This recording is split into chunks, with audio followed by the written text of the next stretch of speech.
Вот, наконец, настал этот день, когда мы можем сказать, пятница на календаре, завершается рабочая неделя, к чему, наверное, многие рады. Ну а еще больше рады вы тому, что начинаете день вместе с нами, так же, как и рады этому мы. Утро Якутии в эфире, здравствуйте. Доброе, конечно же, прекраснейшее всем утро. Действительно, мы рады приветствовать всех наших утренних телезрителей, кто сейчас находится по ту сторону экрана. Как всегда, приветствуем, желаем хорошего настроения, чтобы сегодня все дела получались, чтобы близкие радовали. Ну и, собственно, пускай хоть маленькое счастье, но произойдет у каждого из вас. Ну а мы, в свою очередь, призываем в ближайший час оставаться вместе с нами, ведь с нами просыпаться не только полезно, но и интересно. Да, ну и начнем сразу по традиции с информации о погоде. В центральных районах температура воздуха на 6 часов утра была на отметке минус 31 градус. В заречной группе 30-38 ниже 0. В южных до 29 градусов мороза. В Вилюйской группе 38-40, в Нижнеленских до 35, на западных регионах 40 градусов ниже 0. В Колыман-Дигирской группе Улусов до минус 33, в Янских 28-43, на северо-западе до минус 42. В Якутске температура воздуха на 6 часов утра была на отметке минус 29 градусов. Атмосферное давление 757 миллиметров ртутного столба. Ветер западный 2 метра в секунду. Сегодня днем преимущественно без осадков. Ветер западный 2,6 метров в секунду. Температура воздуха днем ожидается до минус 29 градусов. Ну и не отходя от кассы, как говорится, сразу передаем слово нашим коллегам из информационной службы. Они расскажут о последних новостях.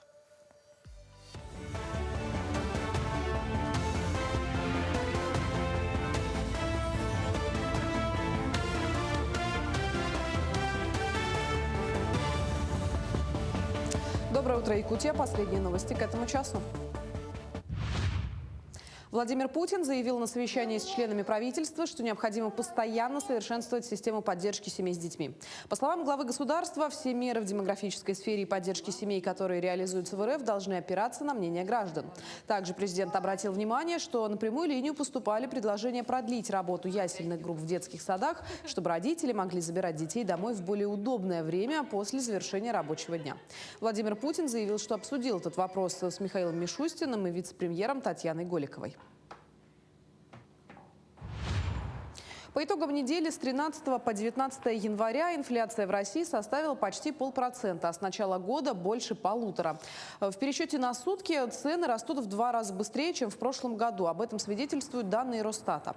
Прогноз Банка России предусматривает, что по итогам 2026 года инфляция будет находиться в пределах 4-5%. Таким образом, за 19 дней рост цен превысил треть от плана на год. Сильнее всего за неделю подорожали овощи, а вот самое значительное снижение цен наблюдается в сегменте проживания в гостиницах категории 4-5 звезд. Медицинские кабинеты возвращаются в школы Якутии. На ежегодном январском совещании в Якутске обсудили прогресс и планы по восстановлению медпомощи в образовательных учреждениях. Что уже сделано? В 270 малокомплектных школах работают фельдшерско-акушерские пункты. В крупных школах, где числится более 500 учеников, открыты медкабинеты с врачами из Минздрава и центральных районных больниц. Что впереди? До оснащения школ среднего размера, таких около 200, министр Нюргуна Соколова подчеркнула, важно избежать дублирования штатов там, где медпомощь уже организована. Цель – безопасная и здоровая среда для всех школьников. В Усть-Алданском Улусе почтили имя Владимира Слепцова. 80 лет назад родился четырехкратный победитель спартакиады народов ЯССР, марафонец Владимир Пантелеймонович Слепцов. Его имя продолжает жить в воспоминаниях соотечественников, воспитанников, детях и внуках. Владимир Слепцов в свое время внес огромный вклад в развитие легкой атлетики и лыжного спорта. Долгое время он работал учителем в Мирюнской средней школе номер 2. До конца жизни трудился заместителем главы Мирюнского наслега. Он бегал на спортивных дорожках Москвы, Магадана, Дальнего Востока. Поэтому мы гордимся его именем, чтим его память и выражаем большую надежду, что спортсмены Якутии, нашего Улуса, еще будут побеждать на республиканских, улусных и российских соревнованиях. Состоялось открытие республиканского методического триатлона «Педагогические Альпы». Участники – молодые педагоги профессиональных образовательных заведений. Триатлон проходит в 12-й раз. Цель – поддержка и укрепление профессиональных компетенций педагогов, стимулирование их личностного роста, повышение методического мастерства. По итогам отборочного этапа из 26 команд в финал вышли 8. В первый день конкурса состоялись установочная сессия, жеребьевка и тренинг на сплочение приобретения коммуникативных навыков.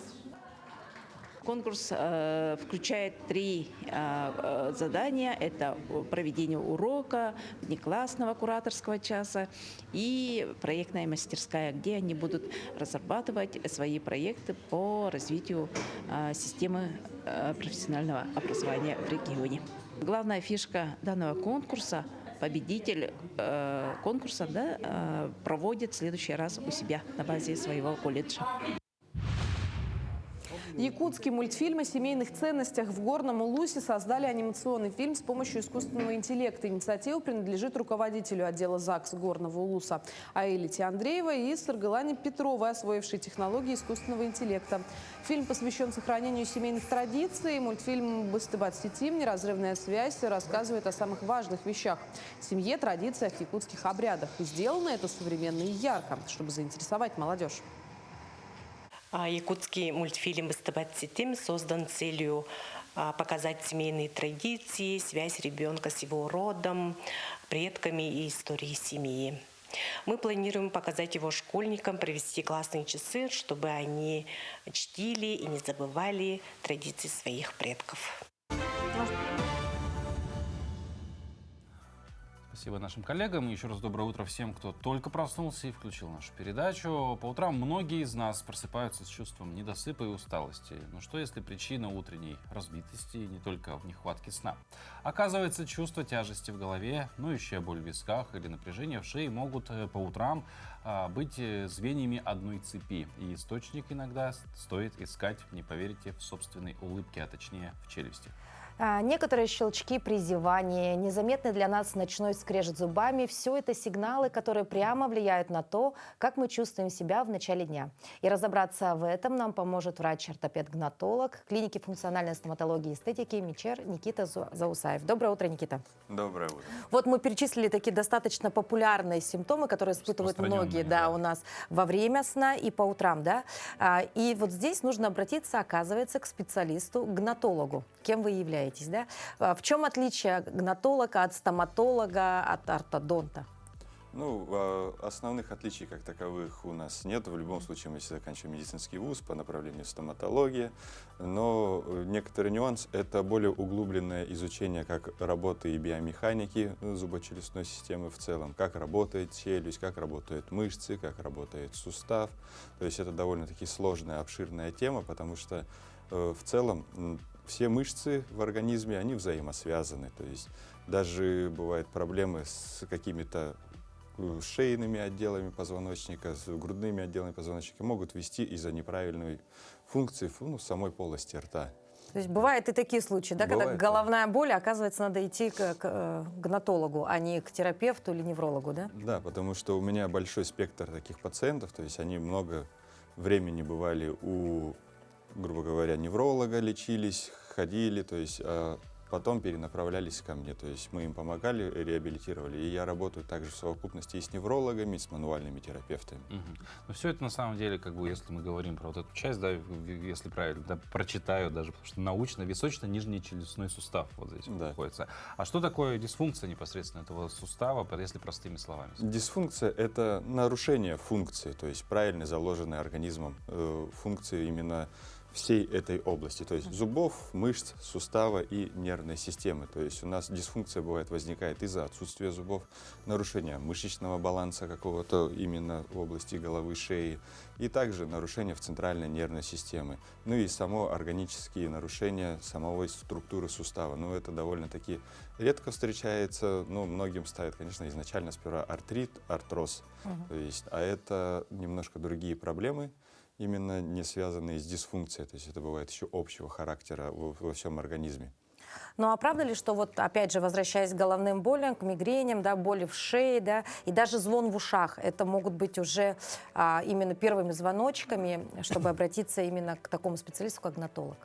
Ну да, это может быть первопричиной, по которой необходимо обращаться к специалисту, то есть хотя бы даже для начала стоматологу, то есть чтобы определили именно взаимосвязь, необходимую для понимания. То есть это взаимосвязано с зубами, связано с функцией, ну или еще какие-то другие есть изменения в организме. Потому что, да, много людей ходят со звоном в ушах, то есть ссылаясь на какое-то давление, отитоподобные состояния и так далее. То есть, когда этого я еще тоже сказал, то есть такие пациенты тоже вот отдельно приходят. Ну, вот говоря про взаимосвязь всего и вся, и как бы, в принципе, я тоже наслышан, что там проблемы в челюстной зоне, они могут как бы отозваться и в другой части тела абсолютно. Вот, допустим, проблемы с зубами, ну, с челюстью, да, с суставом могут ли влиять на осанку, или это уже все-таки больше из области мифов? Нет, это не из области мифов. Они могут влиять друг на друга, потому что мышцы, которые у нас расположены как раз-таки в зубочелюстной области, то есть и в лицевой области, они взаимосвязаны все непосредственно друг с другом. То есть есть такая модель, кому интересно будет поинтересоваться, модель Тенцигритти называется. То есть это модель сделана из палочек и ниточек. То есть она как бы ничем не поддерживается, только друг друга вот они все держат. То есть стоит перерезать одну ниточку, вся модель рассыпается сразу же. Вот и мышцы у нас в организме. То есть они крепятся у нас сухожилиями на костях в определенных зонах, откуда стартуют, грубо говоря, другие мышцы. И вот они опосредованно вот так друг с другом связаны. И если есть какие-то изменения в области работы мышц зубочелюстной системы, то можно провести взаимосвязь с нарушением и работы мышц всего организма. Как все сложно, да, оказывается, Да. в нашем организме, да? Ну, а вот к вам, мы знаем, еще очень часто обращаются с такой проблемой, как скрип зубами, да? Ну, вот этот скрежет по ночам, да, соответственно, стирание происходит зубной эмали, да? Насколько это опасно, да, и как вот с И этим почему вообще это происходит, да? Так, ну вот вы как раз-таки немножко в своем вопросе дали ответ, то есть насколько это опасен этот скрип. Если он несет какие-то проблемы в виде изменения структуры целостности зубов, он, можно считать, уже опасен. Сам по себе бруксизм – это ответная реакция организма на суточное утомление, раздражение, то есть и может быть вызван как нарушением самой окклюзии, самого прикуса, самого положения зубов, также центральной нервной системы. То есть какой-то стресс человек пережил, у него ночью будет именно скрежет зубов. То есть до этого он мог никогда не скрежетать. И вот про опасность самого бруксизма. Если он несет деструктивные, такие разрушительные последствия в виде стирания зубов, и их разрушения, изменения окклюзии, то есть сдвижение челюсти в пространстве, то есть в какую-то из более спазмированных зон. И то есть вот со всем этим разбираетесь вы, да? Ну, в совокупности вместе с Да. другими специалистами, Да, правильно? конечно, потому что один врач здесь в поле не воин, то Да, есть да, да. надо комплексно подходить именно к человеку целиком. А вот еще один из, наверное, вопросов челюстной, да, зоны — это щелчки, хруст там при зевке, при жевании, ну просто при движении челюстью. Вот насколько это опасный симптом тоже? Так, ну смотрите, да, точно так же. Начнем как с бруксизма. Если он не несет каких-то разрушительных последствий в дальнейшем для организма. Потому что любой хруст, любой щелчок, он возникает вследствие чего-то, он не появляется сам по себе. То есть щелчок может возникнуть, например, человек-спортсмен, получил травму, растяжение связочного аппарата, начало подхрустывать. То есть у нас у всех, у кого там пальцы, шея хрустит, то есть и мы не обращаем на это внимания. Но если это возникает вследствие изменения в полости рта, изменения каких-то мышечных тонусов, и этот щелчок может в дальнейшем привести к ограничению выполнения основных функций в нашей области, это пережевывание пищи, речь, глотание, то тогда это идет опасные, такие нехорошие состояния. Потому что, если так посмотреть, щелчок есть 95, наверное, процентов населения. То есть ко мне приходят с диагностикой, вот мне отправили щелчок. Прям уже много, это гипердиагностика называется. То есть во всех видеть проблему. Да. Нужно видеть проблему именно непосредственно этого человека. Если она есть такого характера, то что через 5-6 лет у него будут какие-то осложнения, выявлены на них, то это может быть проблемой. Да, то есть опять же возвращаемся к разрушительности. Если у него все стабильно, но это Пусть какие-то... хрустит. То есть, если это не какие-то именно такие звонкие, громкие Да-да-да. щелчки, а небольшие перескоки, это не является страшно. То есть допустимая Да, история. допустимо. Ну а в целом, насколько сложный процесс, да, вот выявить те причины различные, да, ну пусть то будет скрежет, там, хруст или, допустим, там, боли в голове, да, примерно это сколько занимает времени? Это месяцы, да, или Именно- все-таки недели Нет, обследований? первичная диагностика, да, это там, в течение недели происходит. То есть мы что производим? То есть это обязательно компьютерная томография, чтобы увидеть, как расположены костные структуры, как вообще зубы расположены в костных структурах, как суставы друг относятся друг к другу. Иногда необходимо МРТ, чтобы понять именно мягкотканные соотношения. Иногда необходимы какие-то дополнительные рентгеновские снимки. В дальнейшем производится у меня миография, то есть это запись работы мышц, как они напрягаются, какие спят, какие не работают, то есть все это делается. После этого назначается комплекс других мероприятий в виде там, расслабления, электромиостимуляции мышц для того, чтобы какие-то напрячь, какие-то расслабить, и в последующем изготовить специальную диагностическую так называемую капу. Я для диагностики больше использую, там называется сплинт, ортотик, может кто-то что-то такое слышал. И в дальнейшем, после ношения где-то от 3 до 6 месяцев этой капы, уже можно точно сказать диагноз человеку, где у него проблема. В нарушении высоты прикуса, в нарушении положения зубов, ну и в таком все роде. Спасибо за интересную беседу, Никита, вам желаем Спасибо. успехов, а вам, дорогие зрители, здоровых зубов, потому что, как бы мы ни относились, зубы — это очень важная часть нашего организма, которая нам сильно нужна. Ну а если вдруг у вас возникают те или иные проблемы, вот, которые мы обсудили сегодня в прямом эфире, то всегда лучше обратиться к профессионалу, к специалисту, которого нужно запомнить. Это гонатолог. Ну а мы движемся далее. Да, к столетию автотранспорта Якутии мы продолжаем историю вещей с Дмитрием Аргуновым, который разбирает экспонаты городского ретро-музея.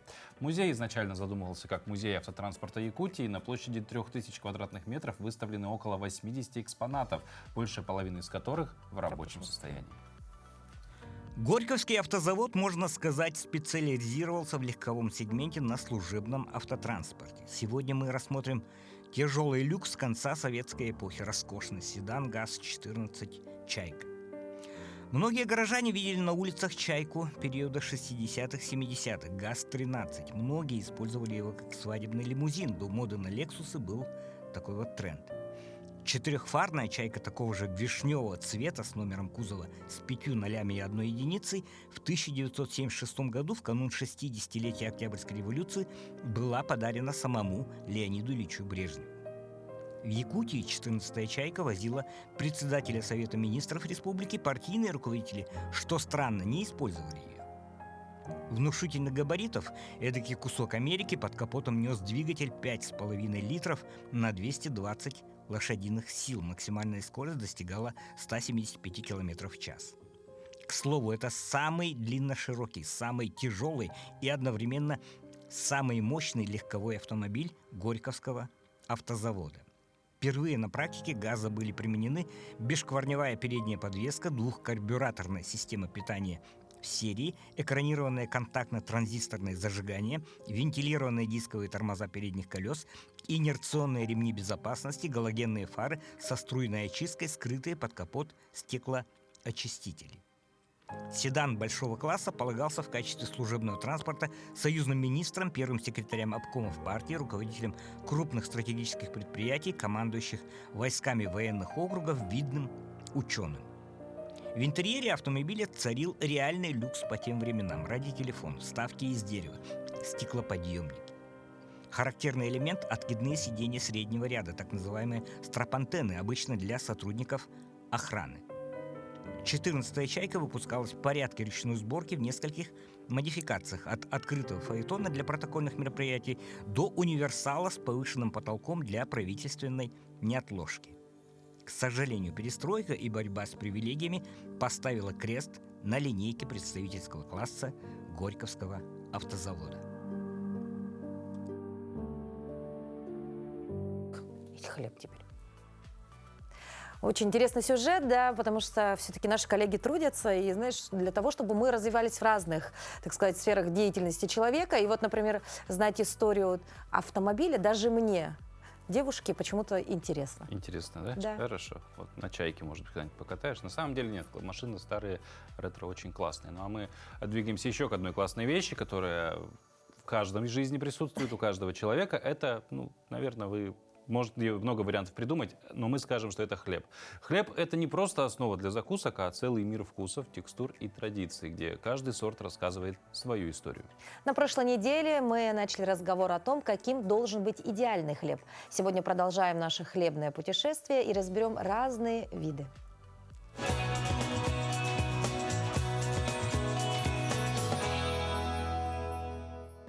Доброе утро!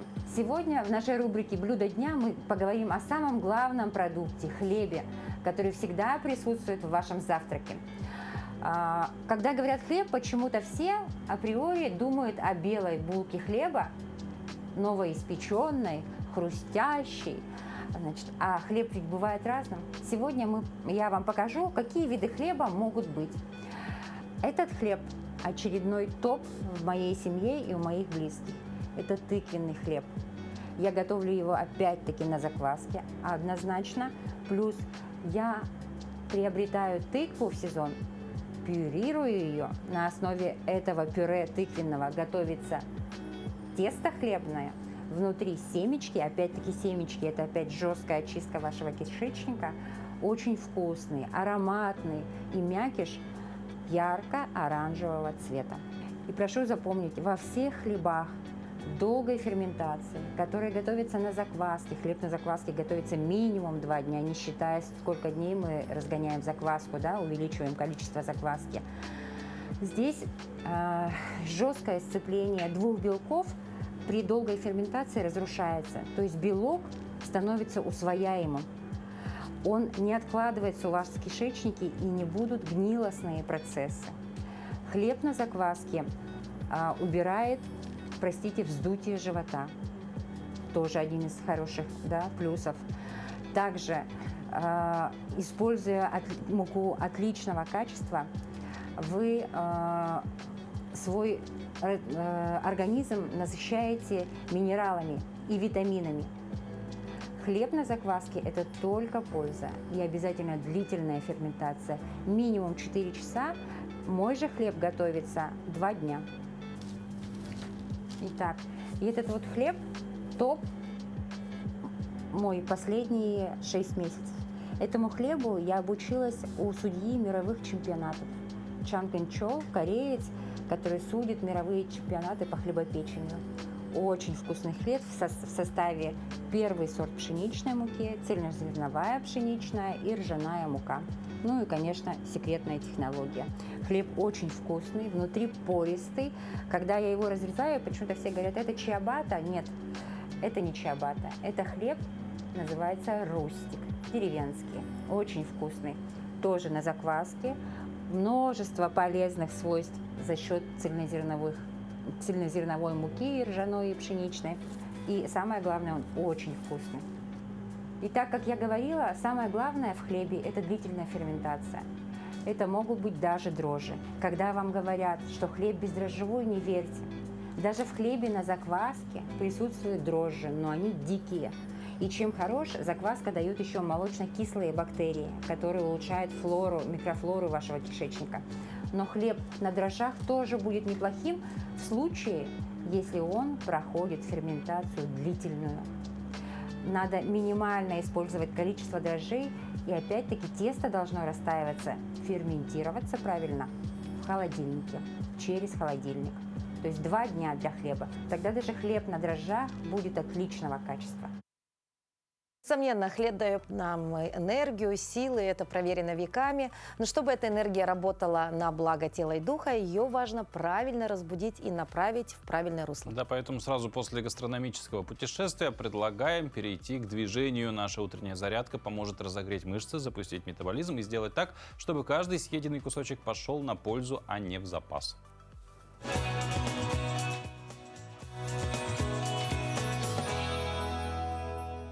Всем привет, телезрители! Меня зовут Винокуров Гаврил. Сегодня мы сделаем функциональную тренировку на все тело. Первое наше упражнение – это джампинг. Делаем прыжки в стороны, руками, ногами работаем.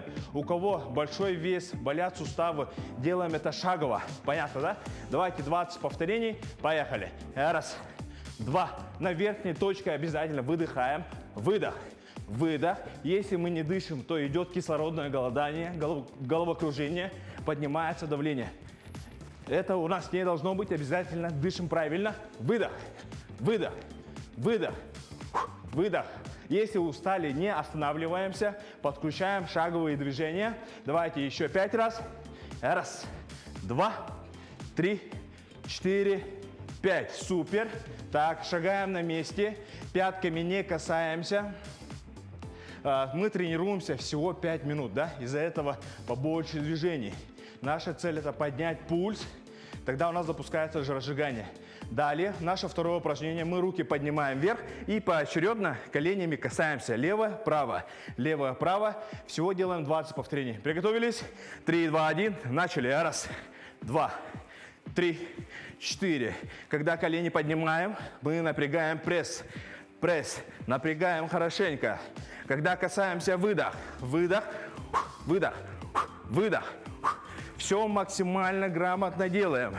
Все молодцы. Тренируемся спортом. Утренняя зарядка, она самая заряженная. Давайте 5 повторений делаем. Раз, два, 3, 4, 5. Супер. Сделали вдох и выдох. На месте шагаем. Пятками не касаемся пола. Так, следующее наше упражнение – это бёрпи, да? Бёрпи есть у нас усложненный вариант и также есть облегченный вариант. Я буду показывать облегченный вариант. Ноги поставили на ширине плеч, делаем наклон. Руки в пол, таз отводим назад, ноги назад, потом обратно возвращаемся и хлопок. Можем прыгать, можем нет. 5 повторений делаем, поехали.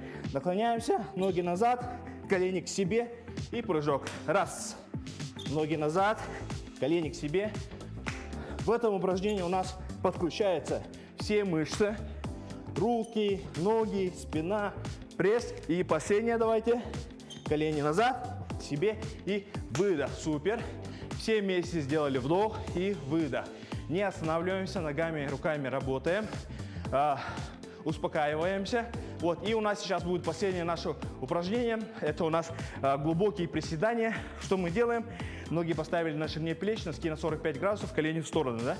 Приседаем глубоко, руками коснулись пола, наверху делаем хлопок. Понятно, да? Первое наше движение, таз отводим назад, коснулись, пятки не отрываем, касаемся, выдох. 10 повторений, поехали. Раз, два. Ноги – это наша сила. Обязательно каждый человек должен уметь тренировать ноги, должен уметь приседать, а именно грамотно. Вот, мужчины особенно. От ног зависит многое. Вот, давайте еще 5 повторений. Раз, наверху выдыхаем. 2, 3, 4, 5. Супер. На месте не стоим.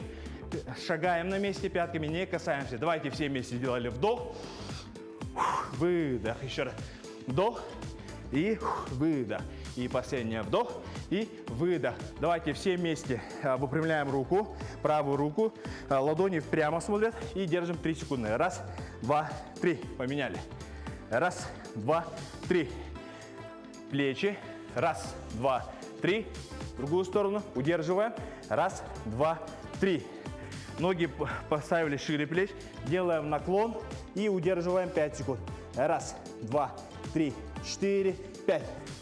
Квадрицепсы, передняя часть ноги, 5 секунд. Раз, два, 3, 4, 5.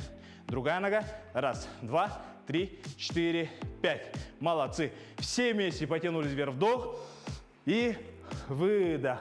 И на этом мы закончили. Если вы каждое утро будете делать зарядку, это даст много сил, энергии и новых побед.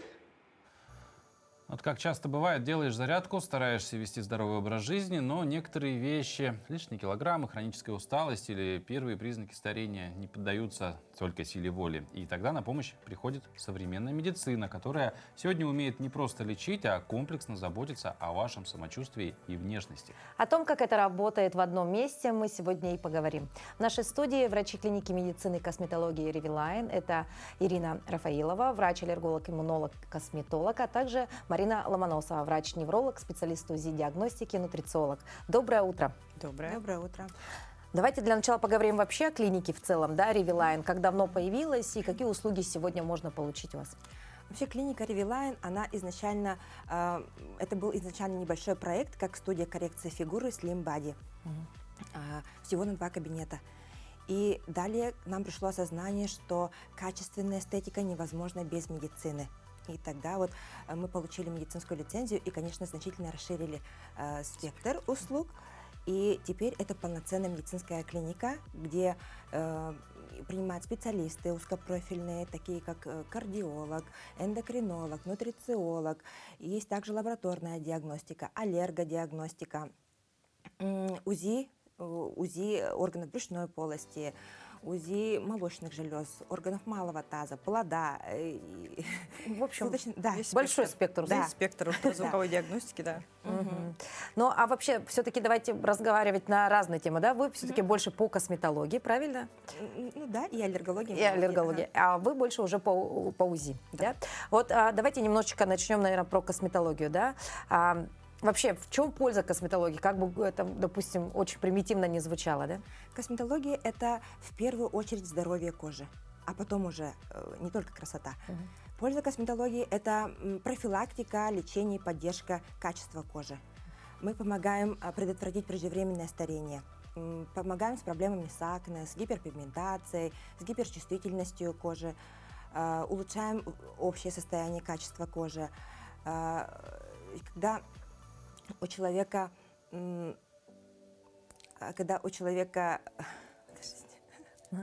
проблемы возникают. Да. Когда у человека возникают проблемы, естественно, он обращается к специалистам, мы им помогаем. И качество кожи и вообще качество здоровья помогают в целом, повышает самооценку. Повышается самооценка, из-за этого, конечно же, улучшается качество жизни. Конечно. То есть пока у нас красивое лицо, мы в себе уверены, а, соответственно, мы успешны. Да. Марина, ну, как мы уже упомянули, вы врач-невролог, врач УЗИ диагностики. Да, вот какие исследования на сегодняшний день предоставляет ваша клиника, что также важно для каждого жителя нашей республики? Ну, наш спектр ультразвуковой диагностики, да, очень широк. На самом деле мы проводим и пренатальную диагностику, да, и определение беременности, и всю гинекологию, а также органы брюшной полости, да, для того, чтобы помочь косметологам справляться с проблемой снаружи, посмотреть надо изнутри, заглянуть глубже. Вот этим мы способствуем, да, то есть у нас такой интегративный подход. Почему медицина и косметология все это вместе? Потому что мы ищем причину глубоко для того, чтобы разобраться и не просто эстетически решаем проблему, а на уровне медицины. Плюс мы делаем ультразвуковое исследование сосудистой системы абсолютно полностью все, да, это транскраниальная доплерография, ультразвуковая диагностика сосудов, магистралей, да. Мы делаем эхокардиографию, это отдельный вид исследования, ультразвуковое исследование сердца, да. Вот, что еще?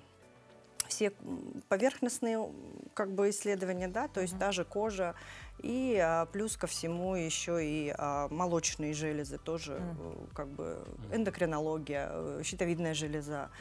Полный спектр, в принципе. Ну еще вот мы знаем, что вы, помимо этого, еще и нутрициолог. Да. Вот, а на самом деле слово интересно, и не все, мне кажется, до сих пор понимают, что это за специальность, скажем так. Да, и важность этой специальности. Важность этой специальности. На самом деле очень важная специальность, да, она не является медицинской на сегодняшний день, но, опять же, в тандеме с медициной мы очень хорошо вместе работаем, потому что кто такой нутрициолог? Многие путают с диетологией. На самом деле диетология – это отдельная наука, и это лечебная. Да, это диетологи, это врачи. Они обязательно имеют медицинское образование, поэтому они занимаются. И диета это имеет временный промежуток, да, то есть здесь и сейчас. Допустим, случился у человека гастрит.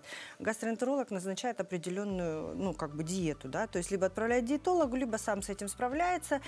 То, что можно сейчас, посчитает КБЖУ и так далее и тому подобное. Мы же занимаемся проблемой изнутри, на уровне биохимических процессов. То есть мы не ищем именно вот то, что нужно здесь и сейчас, да, мы находим причину поломки в организме, ну, скажем так, поломки, да, потому что какая-то проблема возникла, а причина глубоко, и это все биохимические процессы, каких микронутриентов не хватает, да, недоедание белка, там, я не знаю, магний, на стрессе все, да, то есть сегодняшняя наша мобильная жизнь, да, вот это вот постоянный, как бы, да, постоянная динамика, она требует вот дополнительных, как бы, извне помощи, потому что все-таки плюс из-за того, что мы все мобильны, мы мало как бы занимаемся приготовлением пищи дома, да, ну, будем честны, как бы все это, поэтому Поэтому вот тут вот такая история, что... Нутрициолог придет на помощь. Придет, обязательно придет, и это все в синергии со специалистами медицинской клиники, поэтому плюс косметология. А вот, Ирина, подскажите, все-таки мы вернемся вновь к косметологии, да, сегодня очень много методик омоложения, и все мы стремимся быть молодыми, красивыми.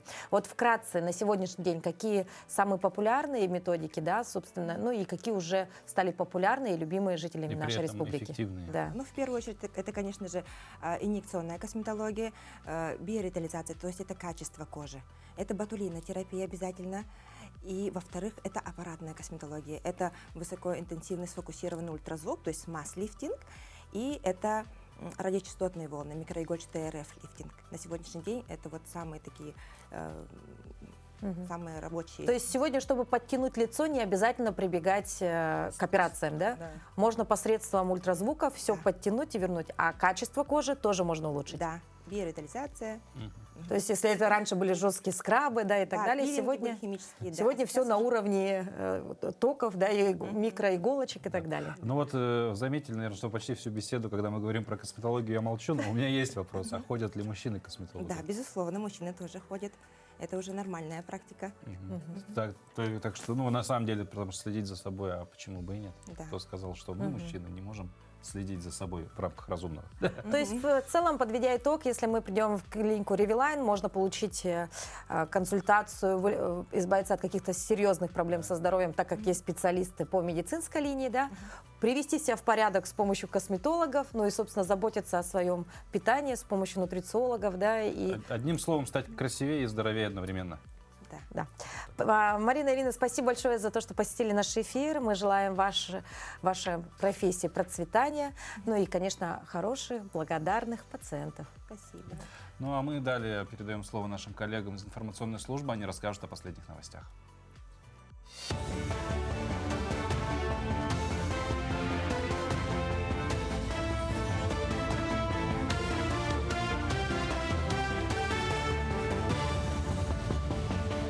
Мы продолжаем освещать самые заметные события. Доброе утро.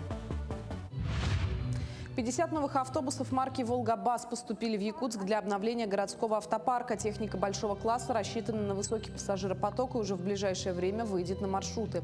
Автобусы оснащены современными системами безопасности и доступны для маломобильных пассажиров. Одно из ключевых нововведений – новая система оплаты проезда. Пассажиры смогут оплачивать поездку бесконтактно, наличными через валидаторы, а также с помощью QR-кода. Ввод автобусов и запуск новой системы оплаты будут проходить поэтапно. Завершить распределение планируется в начале февраля. Автобусы доработаны заводом значительно лучше, то есть они, во-первых, длиннее почти на метр.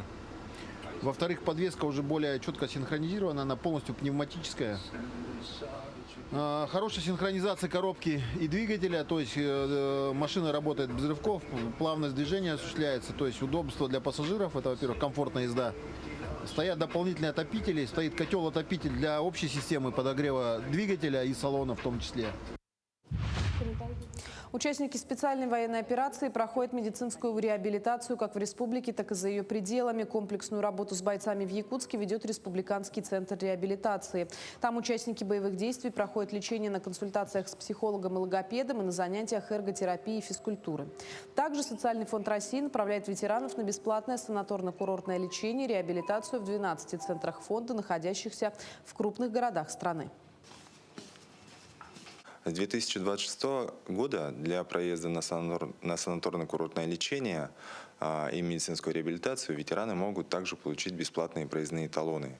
Проездные билеты до центров реабилитации социального фонда и обратно предоставляются на все виды транспорта, включая поезд, самолет, автобус или водный транспорт. Якутяне, участники специальной военной операции, уже проходят санаторно-курортное лечение и медицинскую реабилитацию в центрах реабилитации СФР, таких как Кристалл, Тараскуль, Омский, Топаз и Ключи.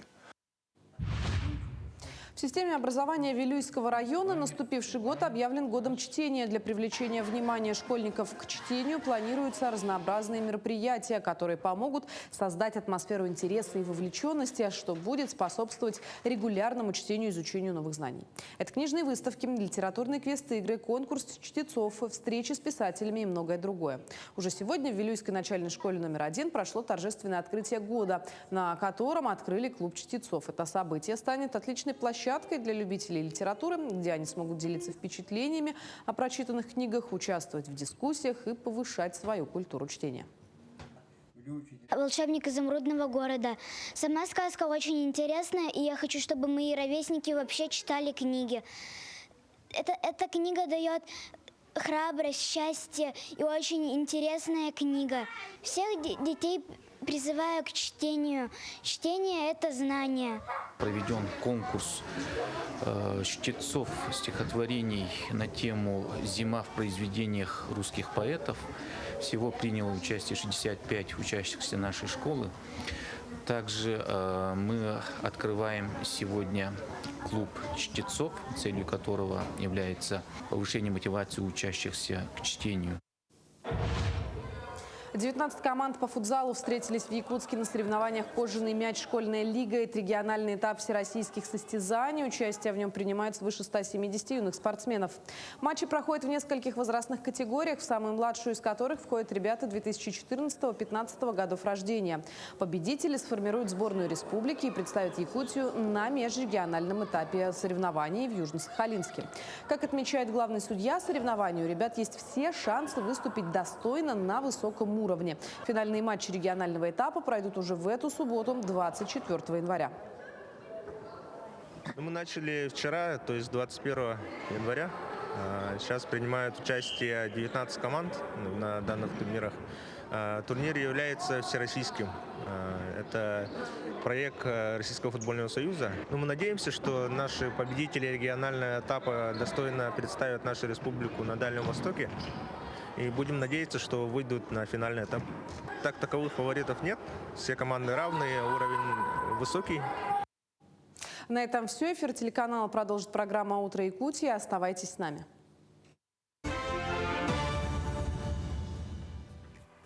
Мы движемся далее, и сейчас мы поговорим на такую интересную тему, как погода за окном, ведь на улице у нас еще все-таки, можно сказать, зима. Ну, как можно сказать, она зима все равно. Все-таки мороз еще, и термометр показывает, конечно же, низкие температуры.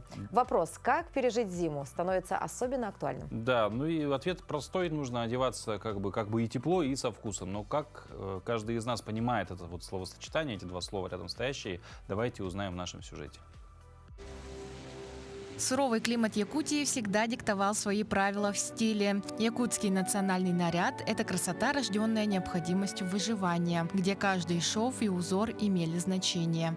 Мех защищал от холода, кожа служила прочной основой, а сияющий бисер и серебро, подобные каплям солнца и льда, превращали одежду в оберег. Прошли века, но главные принципы в одежде у якутян остались неизменны. Жизненная потребность в тепле и врожденное стремление к прекрасному. Можно сказать, что наш город Якутск родной, город модниц, я это искренне так считаю, потому что если пройтись по улице и посмотреть, в чем одеты наши горожане, то можно сказать, что если не каждая вторая, но каждая третья будет одета со вкусом, красиво.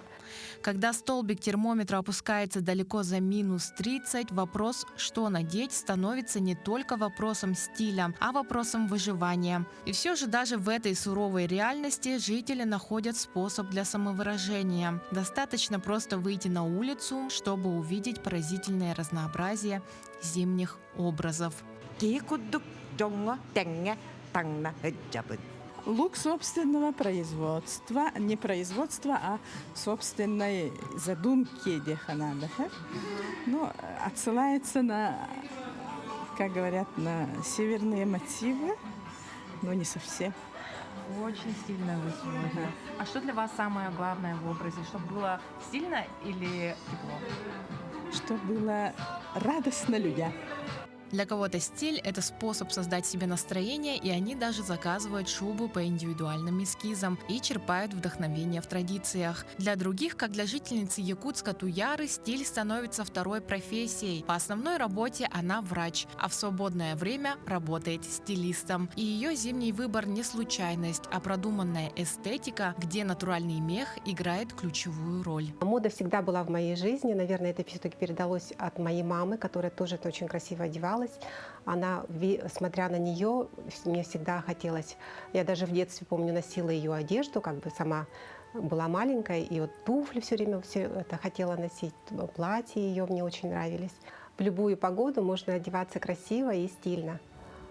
Эту шубу я купила в прошлом году, и это была любовь с первого взгляда. Она сразу бросилась в глаза, потому что висела одна, то есть как бы не очень большой выбор, да, из таких шуб. Очень такая, на самом деле, она вроде казалось бы, она объемная, но она очень легкая, сшита из кусочков. И такой вот интересный у нее фасон необычный. Рукава буф и воротник стойка. Ну, я сама по натуре не мерзлячка, но я не люблю мерзнуть. И все-таки ничто так нас не согревает, как натуральный мех. Для третьих, особенно для мужчин, главный девиз – это функциональность и практичность. Ничего лишнего. Современные высокотехнологичные пуховики, утепленные штаны и максимально надежная обувь. Как гласит местная мудрость, якутянин – это не тот, кто не мерзнет, а тот, кто тепло одевается. Что для вас самое главное, когда вы подбираете свой образ зимой? Главное, чтобы было тепло. Чтобы уютно было, чтобы не замерзать в минус 50. А для сторонников этичной моды в тренде стильные альтернативы. Искусственный мех, модные эко-шубы. Правда, местные модники с улыбкой отмечают, при минус 50 такой наряд – это жест настоящей смелости и любви к эстетике. Но для менее суровых дней – отличный вариант. Правда, об экологичности эко-шубы еще можно поспорить. Они уже поменялись по качеству, то есть мех стал более плотный и более качественный, то есть износостойкий. Можно сейчас уже выбрать шубы на любой вкус. Можно и короткие, и длинные, с капюшоном, и с различными воротниками. Можно подобрать различного цвета. Для себя я тоже выбираю эко-шубу, и когда немножко уже теплее на улице, я уже перехожу на эко-шубы, потому что они легкие, в них комфортно, тоже тепло и не так жарко, как в натуральном мехе.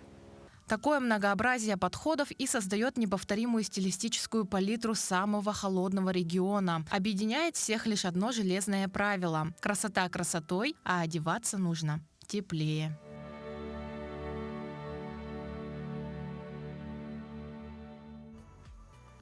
Но ничего не согревает зимой так, как натуральный мех. Сегодня он вновь на пике популярности, и это уже больше, чем просто предмет роскоши.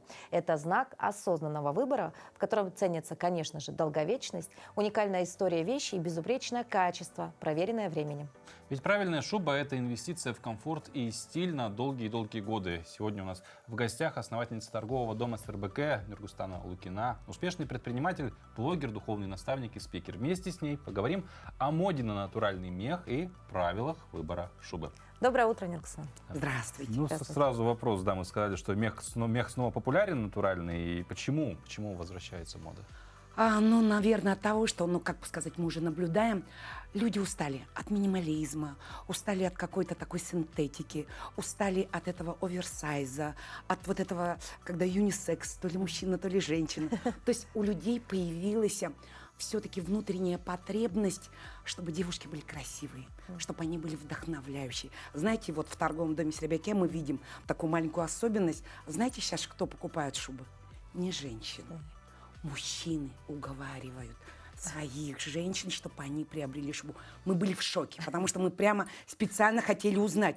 Оказывается, у мужчин есть потребность видеть свою девушку, свою женщину красивой. А что может подчеркнуть красоту лица, собрать образ, в действительности сделать это ощущение как мех? Ну и никто, наверное, не отменяет, что натуральный мех, она имеет такую особенность, как создавать уют, тепло, ощущение защищенности. А в это, знаете, такое стрессовое время достаточно актуально.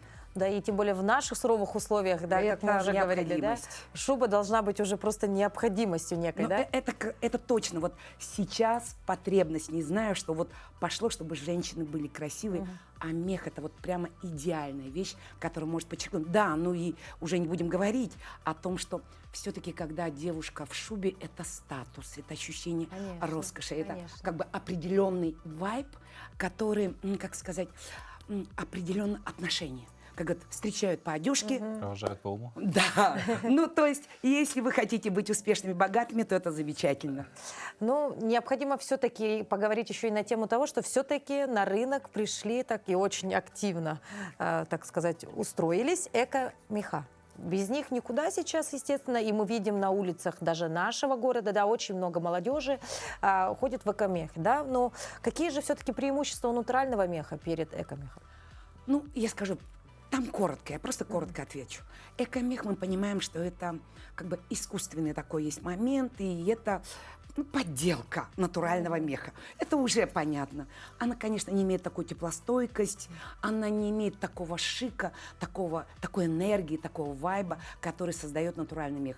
Тут, если говорить все, что подделка, ну понятно, что это экономически выгодно. Понятно, что на первых порах это неплохо.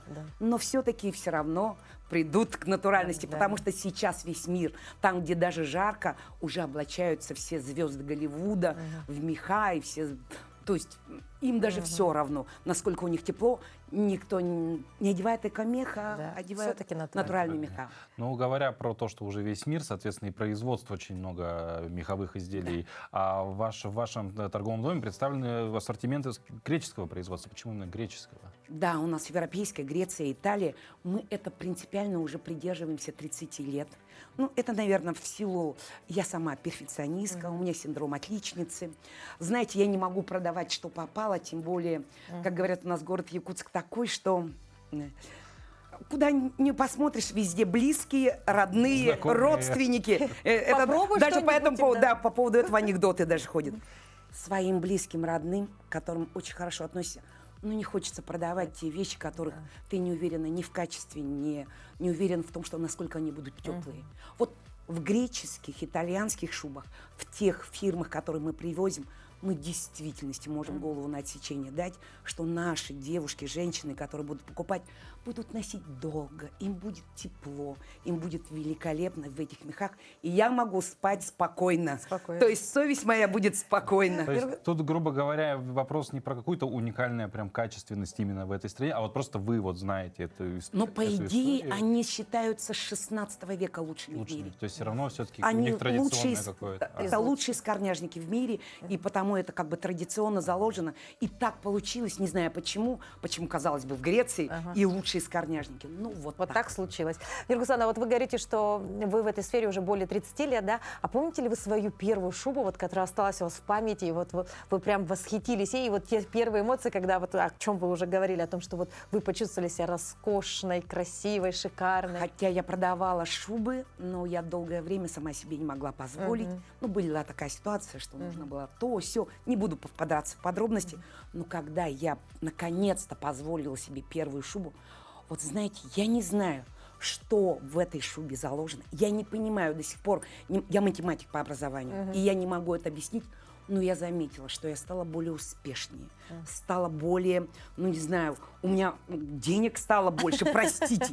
Я не знаю, что делает этот мех. Вот шуба творит чудеса. Да, ощущение какой-то уверенности производит. Все-таки вот это ощущение уюта, тепла, защищенности, когда ты чувствуешь себя более уверенно, происходит. Да.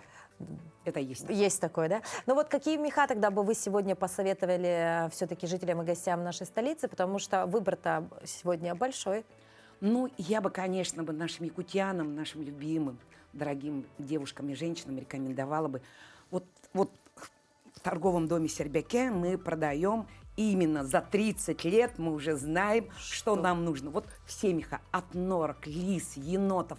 Вот мы привозим именно такое качество, которое в наши морозы будут замечательны. Вот мы видели недавно сюжет со стилистом Туярой, и я была приятно удивлена, она была в нашей шубе от торгового дома Сербяке. То есть вы прямо на улице города видите, да, на дамах свои изделия, они отличаются, да, сразу? Очень отличаются, и, честно говоря, наши покупательницы говорят, что к ним пристают, говорят, где вы купили такую шубу, и они так замечательно, значит, выглядят.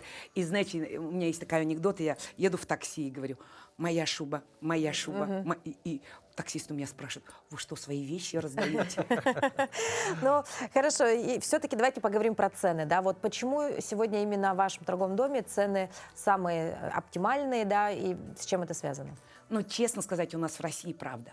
Самые лучшие цены.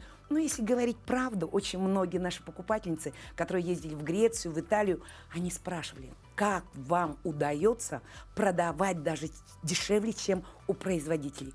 Ну, чисто скажу, за 30 с лишним лет у нас есть такие моменты. Ну и, знаете, в самом начале, когда весь город привозил шубы из Китая дешевого, и когда тебе нужно было с ними конкурировать, а у меня, я уже говорила, синдром отличницы перфекциониста, мы еще привозим самые лучшие компании, самые лучшие бренды. И вот умение, вот, знаете, маленькую сделать интерес, чтобы предприятие не ушло в минус и хоть какой-то был доход, но при этом, чтобы это была замечательная цена. Но если говорить правду, такие известные большие компании, как Елена Фурс, не смогли с нами конкурировать. Снежная королева, которые к нам в Якутск приезжали, вот огромные мастодонты не смогли с нами конкурировать. Ну и, конечно, все это еще также благодаря различным акциям, которые всегда есть в торговом доме, да, Сербяке, который мы тоже, кстати говоря. Я не понаслышке знаю, потому что я мониторила весь этот рынок, когда приобретала свою шубу. Это было несколько лет назад, и я явный свидетель тому, что действительно цены у нас в городе оказались даже чуточку дешевле, чем такая же шуба, но в Москве. Вот так вот как бы. Так и работает. Это же прекрасно. Ну, если я бы, честно скажу, сказала бы, какой у нас смех и какой, ну, просто я как профессионал. У нас однозначно в 2 раза минимум цена приятнее. Спасибо большое, Нургулсан. Да, и у нас сейчас, я от этого не уйду, потому что у нас сейчас идут замечательные финальные распродажи в торговом доме Сербяке. И кто хочет купить шубу, прямо ждем в торговом доме Сербяке. Замечательная возможность купить на острие, когда сейчас это начинается популярно, купить себе замечательное меховое шикарное изделие, чтобы быть красивой, а мужчинам порадовать на праздники весенние своих замечательных любимых дам. Получается, время пришло самое. Да, отличная идея для подарка на 8 марта. Да, почему бы и нет? Спасибо большое за то, что зарядили нас такой энергией бешеной, да, о том, что рассказали про красоту. Ну и мы желаем вам хорошего рабочего дня и прекраснейшего настроения. Благодарю, большое спасибо. Ну и тем временем наш эфир подошел к концу. Дорогие наши любимые телезрители, не прощаемся. Увидимся в понедельник в 7:00 на телеканале Якутия 24 НВК Саха. Хорошего вам дня на сегодня и отличных выходных.